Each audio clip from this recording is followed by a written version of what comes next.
चलिए dear student of class 7 हम लोग पढ़ रहे हैं heat and it's transmission chapter 2। इसमें बच्चों अब हम लोग पढ़ेंगे एक नई चीज रेडिएशन एंड इट्स एप्लीकेशन। ठीक है, रेडिएशन क्या है वो और उसके एप्लीकेशन। रेडिएशन का मतलब क्या होता है बच्चों, सबसे पहले हम वो पढ़ेंगे। तो first question I have is what is radiation? Transmission of heat in which material medium is not required. सबसे बड़ी चीज है बच्चों यहाँ पे, material medium is not required. Transfer of heat occurs in the vacuum. In vacuum, vacuum का मतलब होता है रिक्त जगह, खाली जगह बच्चों। ठीक है, transmission of heat in which material of medium is not required. बच्चों अभी हमने देखा था, हमने कन्वेक्शन में भी देखा था कि जो हीट जो है मॉलिक्यूल्स से इधर उधर ट्रांसफर होती है। तो यहाँ पे रेडिएशन का मतलब होता है ऐसा ट्रांसमिशन ऑफ हीट होना कि जिसमें किसी माध्यम की, किसी मटीरियल माध्यम की जरूरत ना हो, कोई रिक्वायरमेंट नहीं हो, और हीट जो है वैक्यूम यानी खाली जगह में भी एक जगह से दूसरी जगह ट्रांसफर हो सकती है। ठीक है, तो अब हम लोग बच्चों पढ़ेंगे radiation and its application. Sun is very far away from earth. Heat energy generated on the sun comes to the surface of the earth. ये हमें पता है बच्चों, सूरज हमसे बहुत दूर है, लेकिन सूरज की जो गर्मी है या सूरज की जो हीट है वो हमारी धरती की सतह तक आती है। Light and heat from the sun travels to the vast expanse of a space.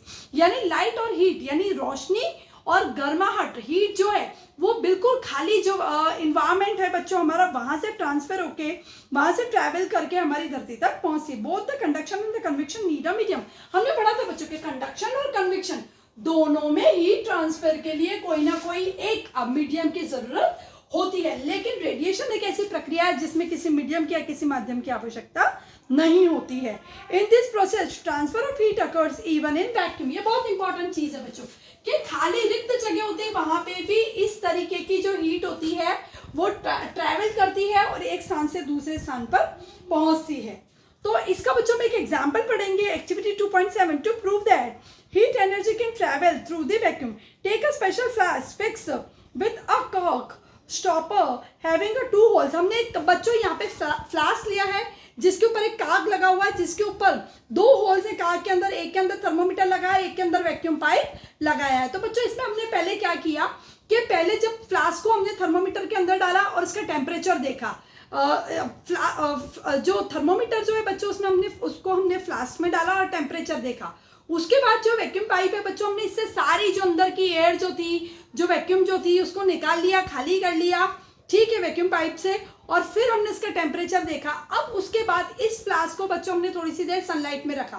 थोड़ी देर बाद हम क्या देखेंगे बच्चों कि ये जो थर्मोमीटर है जिसका एक जो एंड है जो मेजरमेंट करता है फ्लास्क के अंदर है, और इसका टेम्परेचर जो है आपको बढ़ा हुआ मिलेगा। कैसे मिला बच्चों?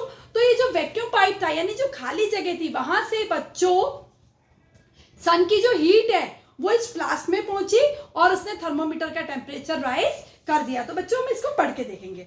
Take a special flask fix with a cork stopper having a 2 holes, pass a thermometer through the 1 hole and the glass tube from the other hole. यहाँ से एक होल से हमने थर्मोमीटर डाला, दूसरे से ग्लास ट्यूब डाला है जो हमें नजर आ रहा है। Remove the air from the flask with the help of a vacuum pump. जो जितना भी इसके अंदर जो एयर जो है या जिसके अंदर जितनी भी फ्लास्क के अंदर जितनी भी एयर है हमने वैक्यूम पंप से निकाल लिया, यानी ये खाली हो चुका है।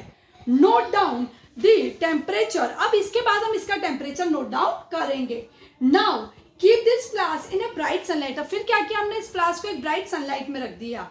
ठीक है, ऑब्जर्व आफ्टर सम टाइम, कुछ समय बाद हम देखेंगे तो थर्मोमीटर में जो टेम्परेचर है बच्चों वो बढ़ा हुआ नजर आएगा। You will find that the temperature of the thermometer slowly rises, धीरे धीरे वो बढ़ेगा in spite of the vacuum inside the flask. अब हम देखेंगे फ्लास्क के अंदर तो वैक्यूम है बच्चों, कोई हवा मौजूद नहीं, खाली है, स्पेस है, बिल्कुल खाली स्पेस है, वैक्यूम है, लेकिन यहाँ पे फिर भी हीट जो है सन की जो हीट है वो ट्रेवल कर रही है और टेम्परेचर जो थर्मोमीटर का है वो बढ़ा रही है। Temperature inside the flask, temperature of the thermometer rises in sunlight. It proves that the heat energy travels through the vacuum. इससे हमें ये पता चलता है बच्चों कि जो हीट एनर्जी है जो वैक्यूम प्लेस में भी ट्रैवल करती है। अब इससे हम आगे पढ़ेंगे।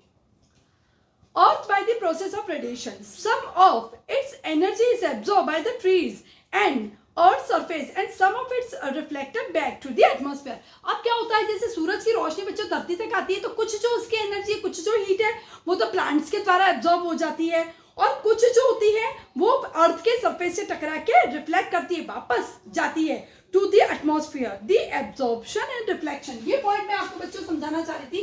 एब्जॉर्प्शन यानी सूरज की गर्मी को शोषित कर लेना, एंड रिफ्लेक्शन यानी सूरज की गर्मी को वापस एटमॉस्फेयर में फेंकना। एब्जॉर्प्शन का मतलब होता है सूरज की गर्मी को एब्जॉर्ब कर लेना, स्वीकार कर लेना। रिफ्लेक्शन का मतलब होता है सूरज की गर्मी को वापस एटमॉस्फेयर में भेजना। तो ये जो चीजें होती है बच्चों किन चीजों पे डिपेंड होती है? एक तो कलर ऑफ द ऑब्जेक्ट, जिस ऑब्जेक्ट पे वो हीट पड़ रही है उसका ऑब्जेक्ट का कलर कैसा है बच्चों, वो डिपेंड करता है। नेचर ऑफ इट्स सरफेस, वो जो ऑब्जेक्ट है उसका सरफेस, जो उसकी सतह जो खुरदुरी है, प्लेन सरफेस है, कैसी है, उस पर डिपेंड करता है। Nature of the material of the body, और जिस सरफेस पे वो हीट जो आ रही है बच्चों, रेडिएशन जो आ रही है, उसका मटेरियल कैसा है उसके ऊपर भी डिपेंड करती है। हम लोग बच्चों तीनों के, मैं आपको एग्जांपल बता दूंगी कि colour of the object, dark colour के जो भी ऑब्जेक्ट होते हैं बच्चों वो ऑब्जर्व ज्यादा करते हैं, हीट जो होती है, रेडिएशन होती है जो एब्जॉर्ब ज्यादा करते हैं। इसीलिए बच्चों हम लोग गर्मियों में लाइट कलर के, है ना, कपड़े पहनना पसंद करते हैं, क्योंकि यदि गर्मी में हम डार्क कलर के क्लोथ्स पहनेंगे या ब्लैक कलर के क्लोथ्स पहनेंगे तो वो हीट ज्यादा एब्जॉर्ब करेंगे और हमें गर्मी ज्यादा लगेगी। That's why we people wear a light colour cloth in a summer. तो ये हमारी समझ में आ गया। नेचर ऑफ इट सब्सटेंस, जितना सब्सटेंस बच्चों रफ होता है उतनी एब्जॉर्प्शन ज्यादा होता है कई बार, और जितना प्लेन होता है उतना रिफ्लेक्शन फास्ट होता है। Nature of the material of its body, किस तरीके का मटेरियल है बच्चों, आपको पता है कि हम एक प्लास्टिक की चीज रखते हैं सनलाइट में, वो कितनी गर्म होती है, और एक मेटल की चीज सनलाइट में रखते हैं वो कितनी गर्म होती है। दोनों के गर्म होने में टेम्परेचर में अंतर होता है। तो दोनों के, इसका मतलब ये है कि जितना ज्यादा गर्म होता है उसने हीट ज्यादा एब्जॉर्ब किया, जिसने कम गर्म हुआ उतने हीट कम एब्जॉर्ब किए। तो उसका मटेरियल कैसा है उस पर भी डिपेंड करता है। The black colour is the best absorber of a light and heat energy. The rough surface absorbs more light and heat energy than the smooth surface. It can be shown in the activity 3.8. तो बच्चों हम लोग ये आगे समझेंगे कि ये किस तरीके से होता है। तो आई होप बच्चों आपको ये अच्छे से समझ में आ गया। रेडिएशन क्या है? Transmission of heat in which material medium is not required. Transfer of heat occurs in the vacuum. वो खाली स्पेस होती है बच्चों जहाँ पे एयर भी नहीं होती, उसे वैक्यूम कहते हैं। वहां पर भी जो हीट ट्रैवल करती है इस पोजीशन को रेडिएशन कहते हैं। इसमें रेडिएशन को दो प्रकार से उसका जो एक्शन है वो कंप्लीट होता है, एब्जॉर्प्शन से और रिफ्लेक्शन से।